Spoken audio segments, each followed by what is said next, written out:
Good morning and a warm welcome to NBS Breakfast Meeting. My name is Tracy Ikopit and it is my pleasure to be hosting you this fine Thursday morning. Now we're going to be having a discussion about World Vision at 40. 4 decades of transforming lives, strengthening communities and shaping a better future for every child. Joining me for this conversation is none other than their National Director. It's such a pleasure to have you this morning, sir. Thank you. See. Absolutely. Please do introduce yourself to our audience. Let us know what it is that you do. Thank you. Yeah. Thank you for having me this morning. My name is Jeremiah Nyagah, and I'm the National Director for World Vision Uganda, a humanitarian worker for over 25 years, but loving it working with World Vision right now and leading the dynamic team in Uganda. And thank you for having us as we reflect the journey, the 40 years journey of transformation and impact for World Vision. Absolutely. Thank you. So let's talk about the journey. What's it been like and how did you get to 40 years? Thank you. Just like any other journey, it has had its own victories. It's also had its own ups and downs. But right now, we celebrate because it's 40 years. But we can't talk about the 40 years without really talking about the foundation of World Vision. World Vision International was founded 75 years ago. Last year, 2025, we actually celebrated 75 years of transformation. But in Uganda, World Vision started 40 years ago. That's 1986. Wow. I think it's as old as the current government.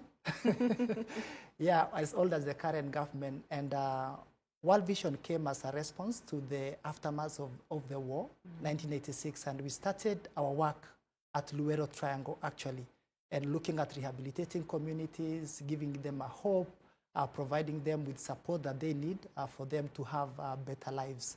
So that was around 1986, but 1988, there was the war in northern Uganda, Alice Lakwena, the Kony War, and again, the people there needed support, they needed something to keep them going and to restore hope for them. And again, World Vision moved there. So World Vision came Uganda primarily as a relief organization, giving relief to the people, and not long-term development, and that we shall be talking later. Right now, we are doing long-term development. But that was not enough. The 1990s, the HIV and AIDS pandemic that really ravaged Uganda, places of Rakai, World Vision was there. Coming to 2014, the response to the refugees coming from South Sudan, that's how we took our work to West Nile. And with time, we have spread to now over 50 districts in the country. That's amazing. Yeah. That's amazing. So how would you say your work has changed over the years and how have you had to adapt to the different changes within the country?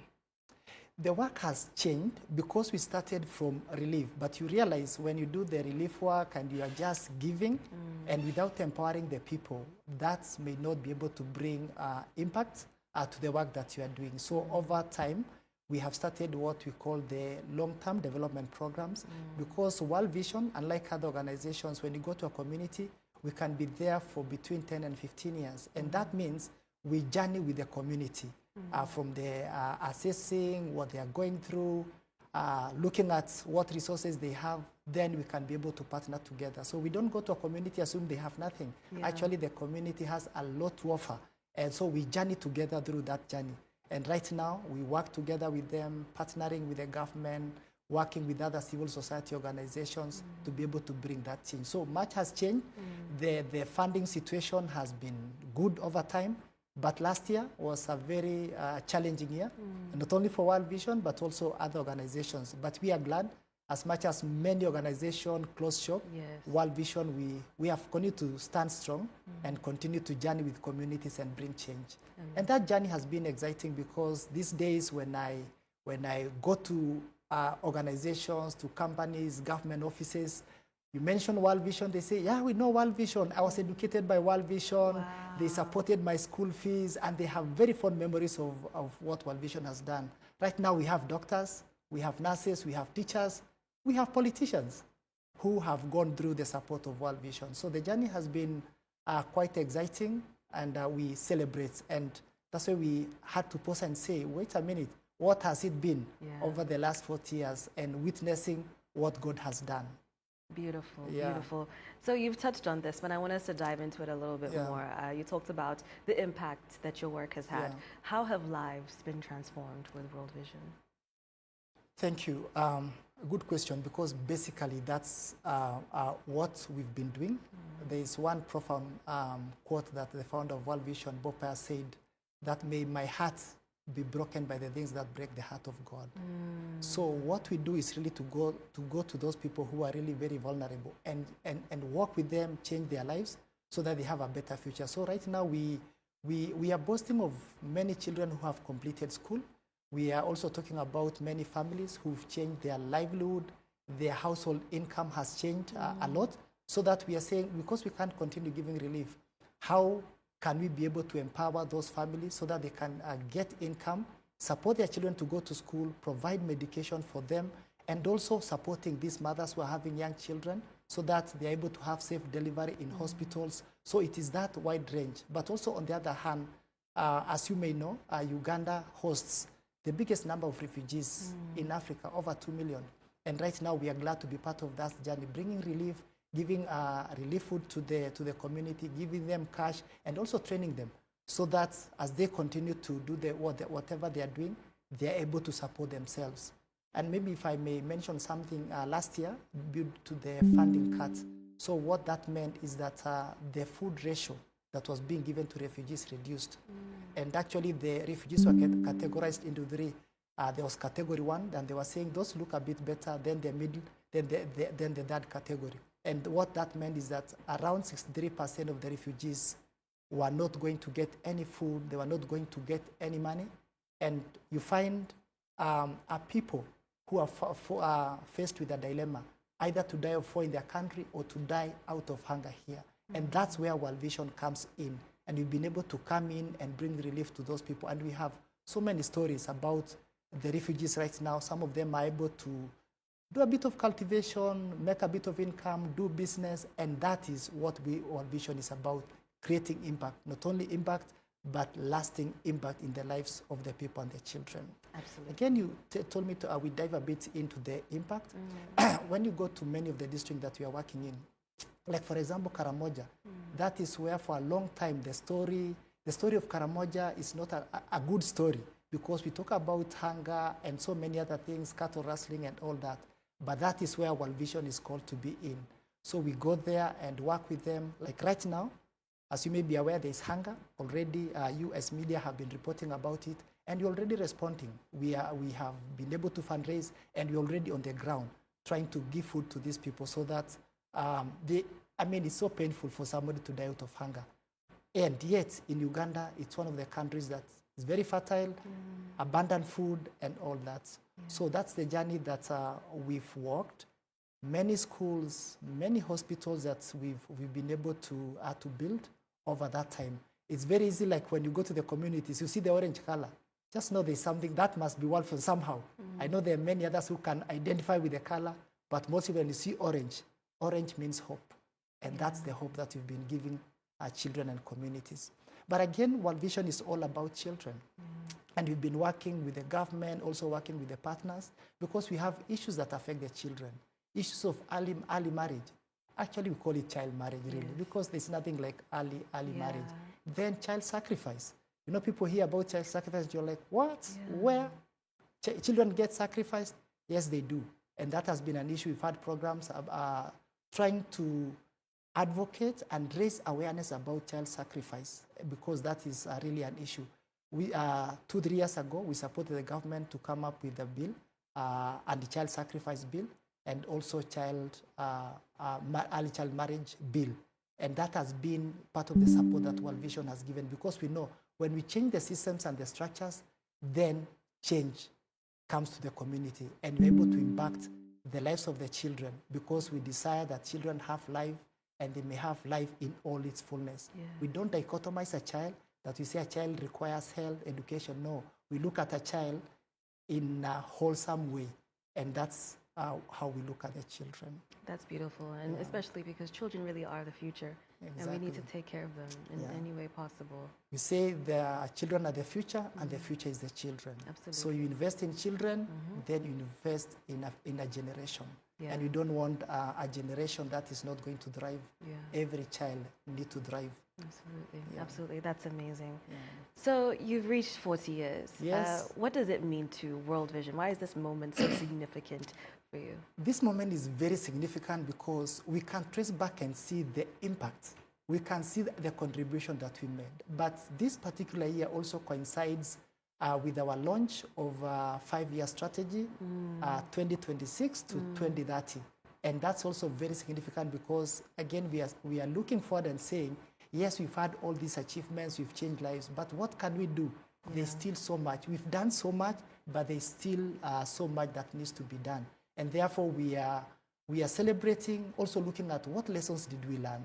How can we do it differently? How can we impact more children? And how can we have programs that are going to impact the children? And that's why some of the programs that we are having, working with the communities, is like what you're saying, empowered worldview.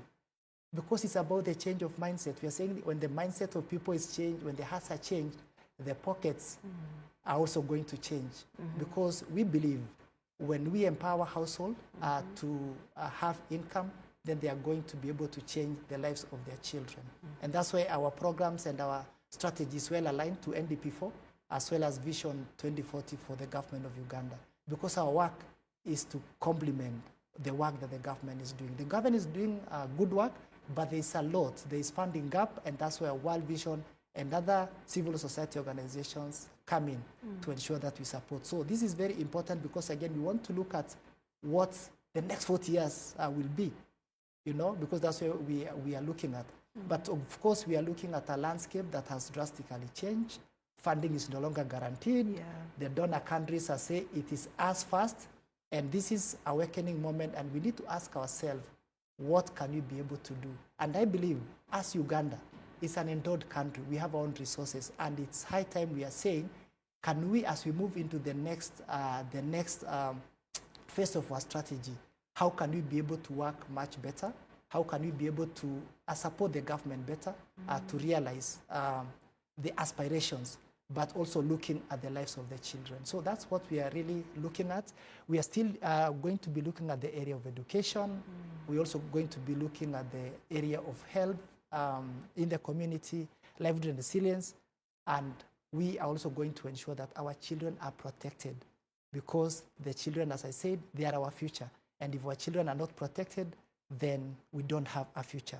And that's where World Vision is coming in. Amazing. Yeah. So you've touched on this a little bit. Perhaps you could tell us a little bit more about the strategic partnerships that you've developed over the years. Great. It would not be right for us to say we have done it. No, it has been a journey of working with amazing people. First, appreciating the government of Uganda, because if they did not provide the space that we have, that we've been working, that would not happen. So the government has been our key partner. The communities, many times people view communities as beneficiaries of aid. They are not. They are actually participants in development, and they have a significant contribution in the development of a country and their own lives. So we really want to appreciate. So the community has been a big partnership, but children, they are our darling. Those are the people that we focus on. But of course, we've had the other NGOs and civil society organizations that have been part of the journey. These days, if you have to raise funding, you need to come as a consortium, you need to come as a group. You cannot just come alone, and therefore it has been amazing partnering with them. The private sector, we've been able to work with insurance companies, we've been able to work with the banks, and those have been our partners over the years, and we shall continue to covet their partnership as we go along. So those have been our key partners, and one of our most significant partners that we have is the church. We usually say that the church is our indispensable partner, because World Vision is a Christian organization, and therefore we value the work of the church, but also being a Christian organization, we do not discriminate. Actually, we give our service to everyone, because everyone deserves a chance. And when it comes to issues of vulnerability and poverty, that does not discriminate. But we are so blessed that we are able to work with the church, and we've been able to work with other parachurch organizations and interreligious, like, for example, the Interreligious Council of Uganda. That is not necessarily composed of Christian, it is all denominations working in the country. So those have been our key partners, but also our alumni Former-sponsored children, they are coming on board and they are saying, why not for World Vision, I will not be this entrepreneur, and I want to give back. Our staff have also been a significant part of the journey. And right now, as we've been trying to seek funding, we're also saying, what can we do as staff? And right now, in Advocacy, World Vision Uganda staff are supporting to build a school through their own resources. Wow. So we are not waiting for donors to come along. We are giving our own resources. Actually, 2 weeks ago, we were in Advocacy together with our board, and our board has been part of this journey. We have a very strong board because, again, the governance is very important, and just want to appreciate our board that has really done an amazing work guiding us so that we remain true to our mission and we remain true to our core values, and being committed to the poor, being responsive to the needs of the people, whether it's the floods, whether it's the drought that comes along. So those have been amazing partners. So back to the story in Adjumani, just to realize how much the next 40 years will be shaped. One, we met these child-headed households, 16, 17 years. And I remember meeting with this one particular boy, and he's 17 years old and supporting 7 siblings. I asked him, where are your parents? He said, they brought us to Uganda and they went back to South Sudan. How do you feed your children? How do you feed your siblings? And he said, I have to go to school 2 days in a week. Then the other 3 days, I have to go and have a son to be able to bring food to my siblings. So I asked him, so what is your future? What do you see your future? He said, what I see my future being is to go back to my country in South Sudan, acquire a gun, because a gun is power. And with a gun, I'll be able to raid and get food for my siblings back in Uganda. That story broke my heart, just to realize how much more we need to do, how much more we need to be responsive. And that's why we have this conviction, even as we commemorate our 40 years, that World Vision can play a role. How do we bring hope to such children? How do we bring hope to the many other people who are suffering in this country? Yeah. Talking about drought, and World Vision has come up with a program, we are calling it Enough. That Enough campaign is a global campaign by World Vision where we are saying enough to malnutrition.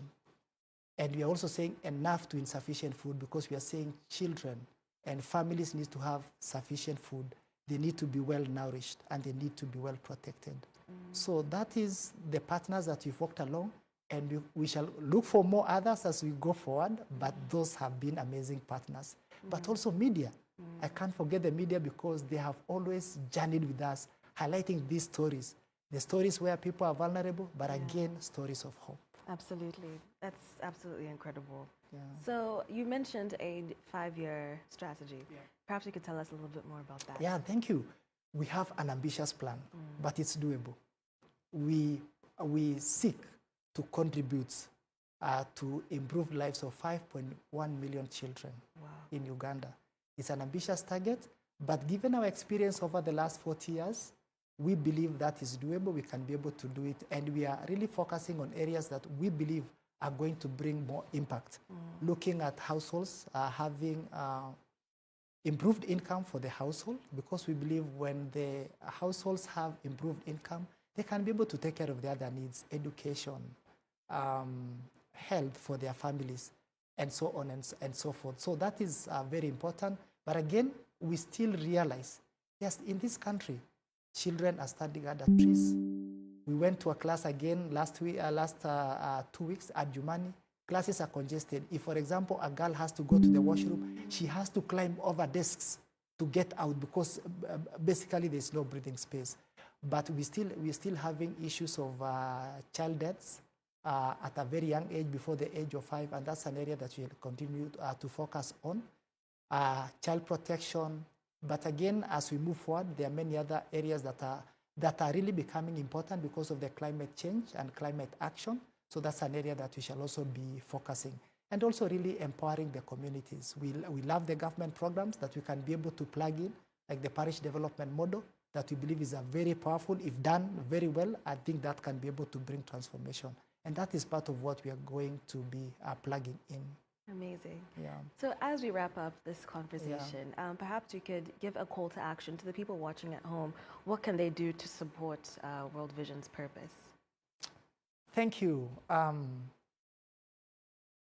there is so much that needs to be done.